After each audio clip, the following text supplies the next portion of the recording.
Isso. Então, o nosso tema dessa noite é: se Deus não faz a minha parte.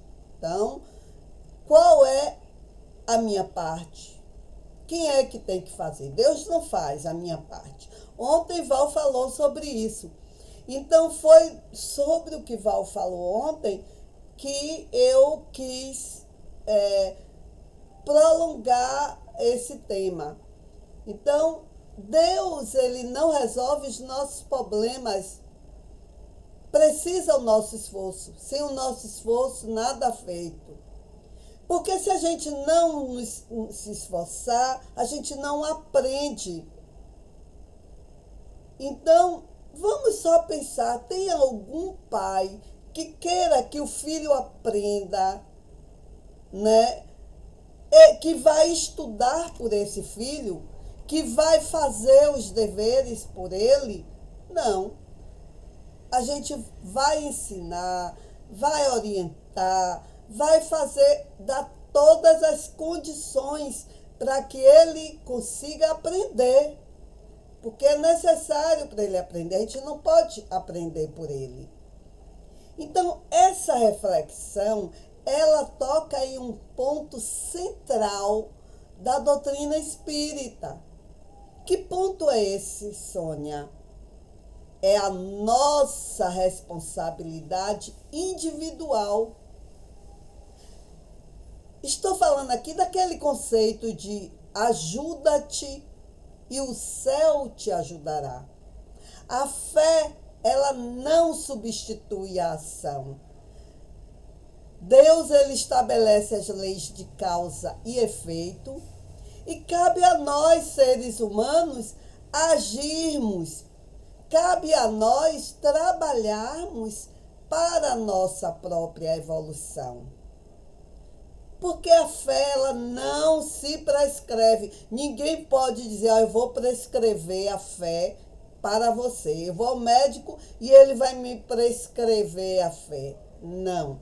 Nem se prescreve, nem se impõe. A fé é adquirida. E nenhum de nós está impedido de possuir a fé.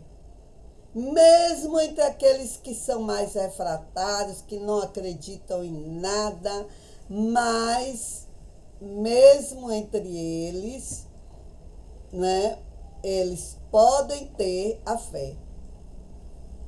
Então, o que os espíritos nos falam?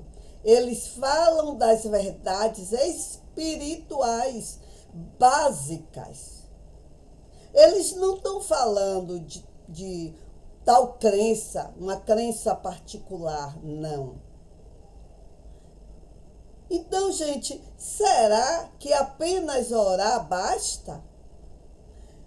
Como Val disse ontem, eu continuo dizendo o que os espíritos dizem. Orar apenas não basta. A oração, ela é fundamental, mas ela precisa ser acompanhada da ação e da reforma íntima. A prece é um ato de conexão, é um alimento espiritual, esse alimento que nos fortalece.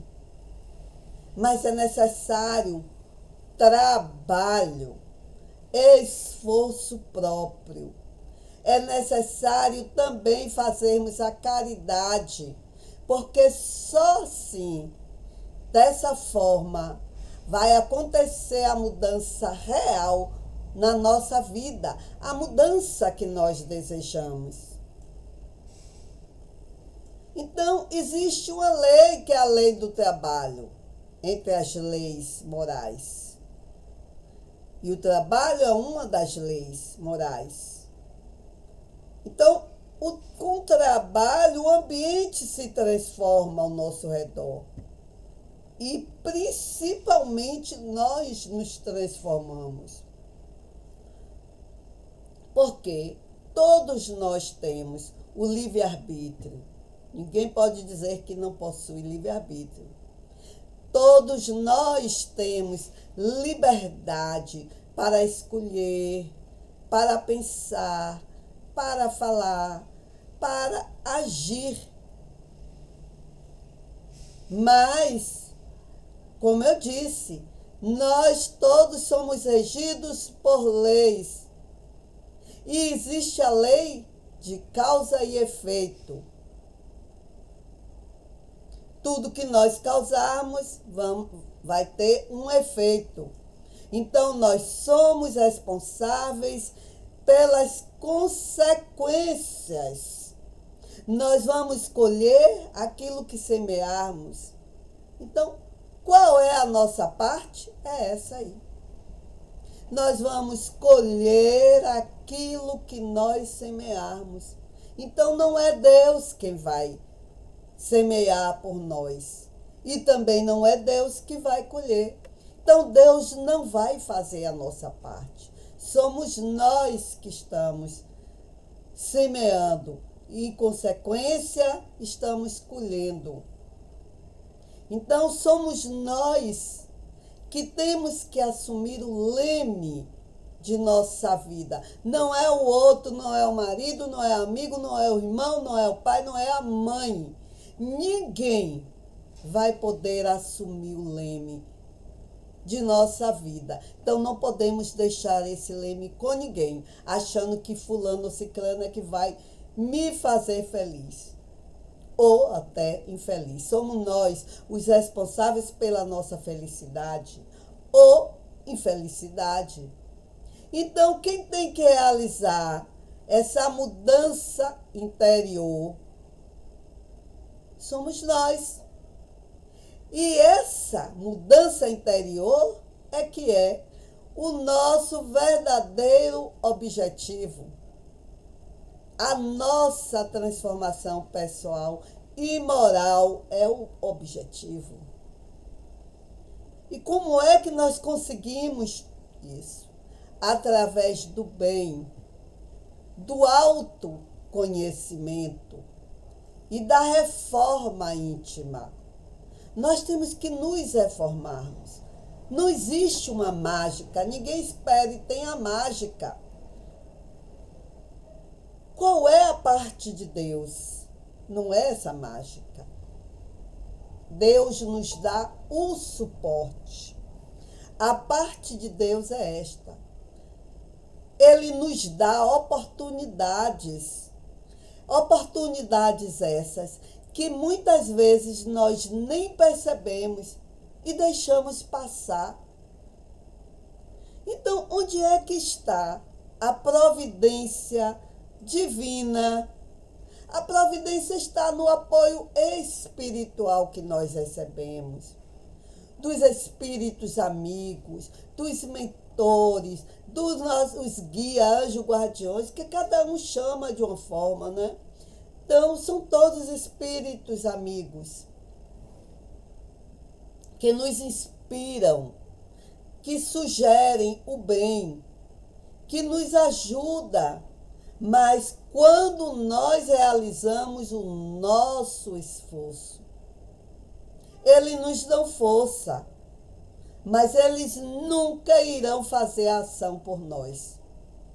Como nós não fazemos a ação de estudar pelos nossos filhos.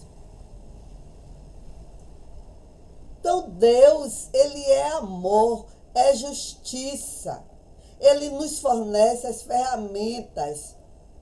E que ferramentas são essas que Deus nos fornece? A própria vida que nós temos. As reencarnações são oportunidades. As provas que nós temos que realizar. O nosso empenho é que vai transformando essas ferramentas que nós recebemos em evolução. Nós vamos assumindo as nossas responsabilidades e vamos agindo, mesmo que a gente tenha medo, mesmo que tenhamos diversas dificuldades, né? Mas não podemos parar e ficar esperando a solução para essas dificuldades, para esses medos. Nós temos que agir. Nada virá sem nossa ação. Trabalhar na caridade, fazer o bem ao próximo. Esta é a melhor forma da gente se conectar com Deus. É a melhor forma da gente superar nossas próprias dores pessoais. Por que que Marilene diz, eu chego no centro e eu me sinto melhor? Porque ela está trabalhando no bem, ela está fazendo a caridade e ela está se conectando com Deus, e aí ela vai superando as dores pessoais com a ajuda dos seus mentores. Então, nós precisamos estudar, precisamos orar sim, mas não orarmos para que Deus faça nossas tarefas. A oração, ela fortalece o espírito. E o estudo espírita traz o conhecimento que é necessário para que a gente possa agir corretamente. Através da razão, da fé raciocinada, uma fé fundamentada no estudo, fundamentada na compreensão e na lógica, em oposição a essa fé cega que muitos de nós temos. Então, nós, com uma fé raciocinada, nós vamos buscar harmonia entre fé e razão, para conhecermos a verdade. Conhecereis a verdade e ela vos libertará, disse Jesus. Então, a gente se torna, assim, uma fé inabalável, uma fé que a gente pode encarar a ciência e os questionamentos a qualquer momento, sem conflitos. E essa fé, ela se fortalece como? Ela se fortalece com a prática do amor e da moralidade. Nós precisamos acreditar, porque nós entendemos os fundamentos que nós cremos sem nenhum fanatismo. Nós entendemos sem fanatismos, sem extremismos. Porque o fanatismo, o extremismo, eles surgem da falta de compreensão, surgem da ignorância. Então, quando a gente consegue vencer isso, né, desenvolve aí uma confiança sólida. E essa confiança é iluminada pelo coração. E ela é aquecida pela prática do amor. Não é uma coisa fria ou apenas intelectual, não. A gente precisa usar o coração, né? Se fortalecer com o amor. E isso envolve estudo. Isso envolve reflexão. Quem sou eu? Por que eu estou aqui? Para que eu estou aqui? Por que eu reencarnei? São coisas que a gente tem que refletir, observar e buscar constantemente por um saber mais amplo. É isso que vai nos alavancar, o saber mais amplo.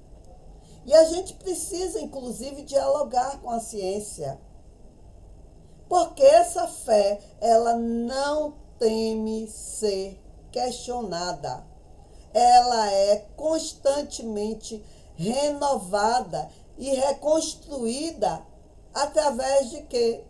Através do conhecimento. Gente, a ciência tem acumulado várias evidências que vão convergindo, vão na mesma direção dos princípios espíritas sobre o impacto positivo da fé. Qual é o impacto que a fé causa em nós? É positivo. Do amor, o impacto positivo do perdão, fazendo com que a gente tenha um bem-estar físico, com que a gente se recupere das doenças. Isso é debatido aqui constantemente por mim e por Val.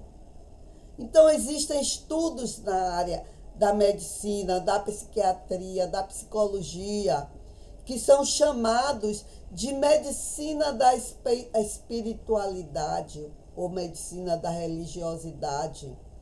Esses estudos, eles indicam que sentimentos e práticas positivas podem influenciar a biologia do corpo. Nós já estamos sabendo isso demais, que vai reduzir o estresse, fortalecer o sistema imunológico. Então, gente, nada disso depende de Deus. Não é Deus quem faz. Só depende de nós. Lá na questão 258 do Livro dos Espíritos, Allan Kardec pergunta aos espíritos: no estado errante, antes da nova existência corpórea, o espírito tem consciência e previsão do que vai acontecer durante a vida? Ou seja, antes da gente reencarnar, nós temos consciência e nós sabemos, temos uma previsão do que vai nos acontecer durante a vida. E qual é a resposta que os espíritos deram para Kardec? Ele mesmo, ou seja, o próprio espírito, escolhe o gênero de provas que deseja sofrer. É nisto que consiste o seu livre-arbítrio. Então, nós escolhemos o gênero de prova que desejaríamos sofrer, para nos melhorarmos, de acordo com o nosso livre-arbítrio. A escolha foi nossa. Porque nós somos espíritos a caminho da evolução. E isso nós não temos nenhuma dúvida. Eu acho que ninguém aqui desse grupo tem mais dúvida de que somos espíritos e estamos caminhando, né, para a evolução. Mas também nós sabemos que nós temos ainda algumas dificuldades para entendermos esse processo evolutivo. Para ver como a gente tem dificuldade, basta a gente analisar qual é a nossa postura espiritual. Quando acontecem os problemas, como é que nós reagimos? Temos que analisar qual é a nossa postura. Eu sei que não é fácil a gente compreender a necessidade das lutas que nós vivenciamos, dos desafios que nós enfrentamos, os obstáculos, né? A necessidade das superações que nós vamos encontrando pela nossa frente. Nós não temos ainda condições de fazermos uma análise mais apurada de todo o complexo de situações e detalhes que permitem o nosso avanço espiritual. Ainda não temos. Nós temos a opinião de que seria melhor se nós gostaríamos se nós obtivéssemos todas as promoções e vitórias na vida. Quem não quer? Mas a gente quer que isso aconteça sem esforços, que essas conquistas exigem. E sem esforços não tem conquista. É como, por exemplo, um estabelecimento escolar, onde a cada dia o professor apresenta uma matéria nova. É isso que acontece na Terra. É um eterno legado de lições e mais lições, abrindo caminhos para nós conhecermos a verdade que nos promoverá a liberdade. É isso que Jesus nos informou. Então, em sã consciência, ninguém afirma que gosta de tomar injeção. Eu nunca vi ninguém afirmar que gosta de tomar injeção. Por quê? Porque são incômodas, porque doem. Mas se tivermos uma cólica renal profunda, nós vamos implorar que sejamos conduzidos o mais rápido possível para um pronto-socorro para recebermos uma injeção de analgésico, para que a gente possa aliviar o padecimento. É isso que acontece com a dor insuportável. A injeção, antes incômoda e dolorida, ela se transforma numa bênção de Deus. Ninguém também tem prazer em se submeter a um processo cirúrgico. É claro que não. Devido aos transtornos que gera. Mas se uma pessoa surge na pessoa, no seu corpo físico, um tumor de consequências fatais, quem é que vai ter receio em aceitar que o médico rasgue a carne para salvar a sua vida? Porque quando a gente vê a morte de perto, o processo cirúrgico que a gente teme tanto, que é desconfortável, ele, na verdade, se caracteriza como o tratamento desejado por nós, necessário. É isso que acontece na vida física. Não é diferente quando se trata da gente realizar as conquistas desses valores espirituais. Aí um dia, lá na espiritualidade, a gente desperta a nossa consciência, aí nós conseguimos então observar as marcas das imperfeições que nós ainda ostentamos.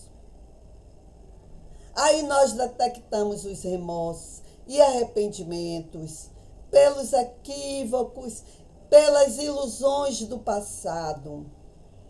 Aí, nesse momento, a gente começa a pensar em buscar a redenção.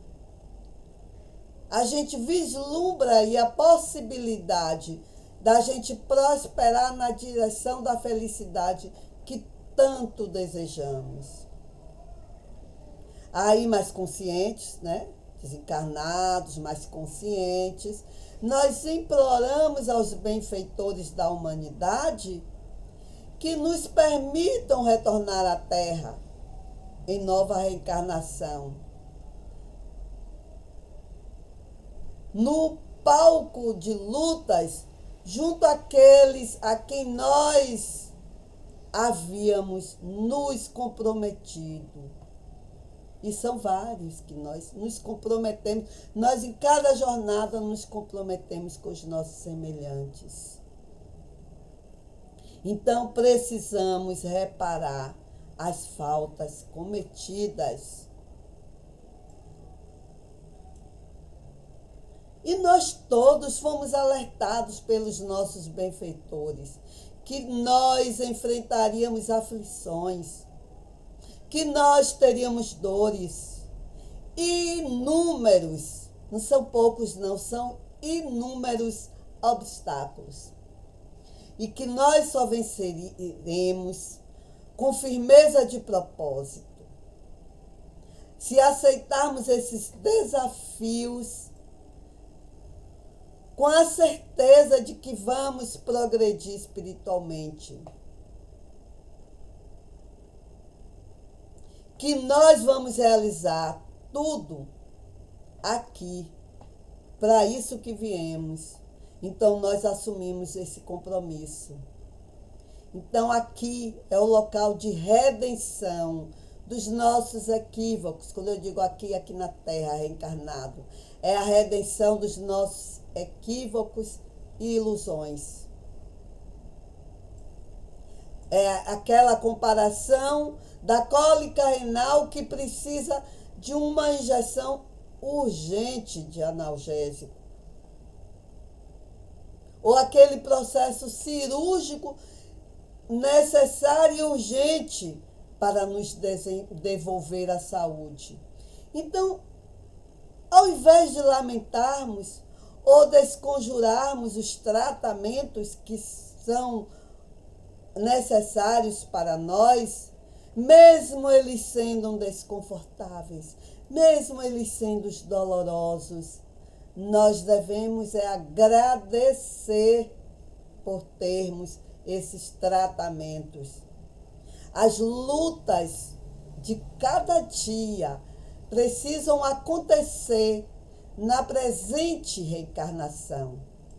Essas lutas que permitirão que nós possamos redimir os nossos erros do passado, mesmo elas sendo incômodas e aflitivas, elas são imprescindíveis, necessárias para o nosso crescimento espiritual. Então, olha, não temos nada que lamentar. Não temos nada de lamentação, de desespero, de inconformismo. A rebeldia, ela só complica a nossa vida. E aí, nós só perdemos as oportunidades que nos são dadas pela generosidade de tantos espíritos benfeitores. Olha, ser imperfeito não é um defeito de fábrica. Nós não fomos fabricados imperfeitos. É um estado nosso, de alguém que se encontra em aprendizado. Quem está em aprendizado é porque tem defeito. Então, precisamos enxergar as imperfeições como um aprendizado e não como um defeito. E isso muda completamente a nossa perspectiva.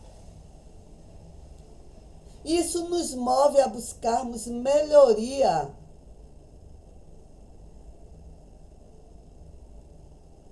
Porque ninguém conserta o que já está pronto. Para consertar tem que ser imperfeito. Então ninguém conserta. E a busca, essa busca que a gente tem pela perfeição, ela é paralisante e irrealista, dizem os espíritos. Nos paralisa e é irreal. Nós precisamos aceitar que somos imperfeitos e agirmos, que também, eu sou imperfeita, isso mesmo. Não, não é isso mesmo, não. Na outra, não, é isso não. Nós somos imperfeitos, dissemos que viríamos aqui para corrigir. Então, precisamos aceitar nossa imperfeição e agirmos, tentando, errando e consertando, porque somos seres em aprendizado. E o erro, gente, não é o fim. O erro é uma etapa necessária. Em vez de nós nos punirmos por não sermos perfeitos, nós passamos a nos acolher, enquanto vamos evoluindo.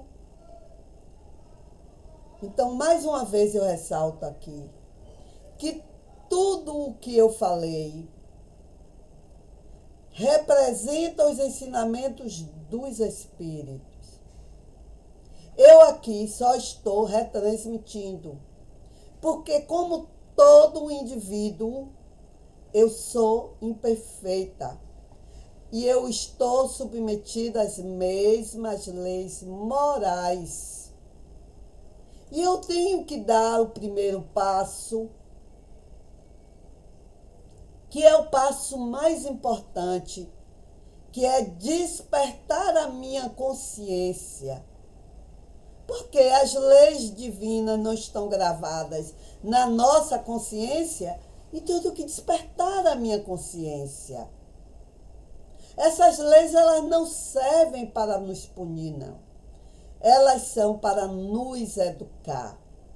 Elas agem como um guia para a gente ver se estamos agindo bem, para que ocorra a evolução com menos dor. Porque a evolução, ela é gradual. O amadurecimento e o aprendizado levam tempo e ele ocorre em etapas.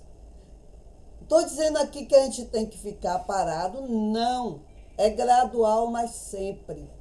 Temos que estar evoluindo sempre, aproveitando todas as oportunidades que Deus nos dá, estudando, nos melhorando, praticando a caridade. Porque isso é individual, é intransferível. Ninguém pode evoluir por nós. Nós não podemos evoluir por ninguém. O autoconhecimento e a mudança de nossa mentalidade são jornadas internas. Nós é que precisamos mudar. E isso exige muito desapego, exige coragem. Porque nós estamos ali refinando a nossa própria identidade. Então, a busca por conhecimento, ela é essencial para que a gente possa expandir a consciência, para que a gente possa sair da ignorância. A falta de consciência sobre nós mesmos e o mundo. Nós vamos sair dessa ignorância, dessa falta de consciência sobre quem nós somos e sobre o mundo que nos cerca. Porque o conhecimento também sem prática é inútil. Porque a transformação real ocorre quando nós saímos da nossa zona de conforto. Quando nós aplicamos novos aprendizados. Quando nós abandonamos os nossos maus hábitos. Quando nós procuramos sair da ignorância. E quando saímos da ignorância, a dor é reduzida. Porque nós vamos retificando o nosso comportamento. Se nós retificamos o nosso comportamento, melhoramos o nosso comportamento para o que é correto para nós, a dor diminui. Nós não vamos mais ficar com ciúmes, com invejas. Não vamos ficar decepcionados porque o outro fez isso ou aquilo. Vamos entender que o outro está na condição dele de evolutiva e nós temos que seguir em frente, sem se deter na mesma condição do outro, sem se deter no mesmo tipo de comportamento, de reação ao que o outro está fazendo. Isso é sair da ignorância. E isso reduz a dor. Porque eu não vou sofrer, porque meu filho me disse isso ou aquilo. Ou porque meu marido não me negou isso ou negou aquilo. Ou porque meu irmão... Tem vários porquês, mas eu não vou ficar sofrendo com isso. Então reduzo a dor. Se eu reduzo a dor, se eu não sofro, eu não vou provocar doenças no meu corpo. Então, se eu melhoro o estresse, se eu procuro não viver no estresse, eu vou melhorar a dor. E por aí vai, se eu melhoro minha alimentação, eu vou melhorar a dor. Os efeitos do que eu já causei no meu corpo. Eu já causei refluxo, eu já causei uma série de situações, eu já prejudiquei meu fígado, eu já prejudiquei minha coluna e por aí vai.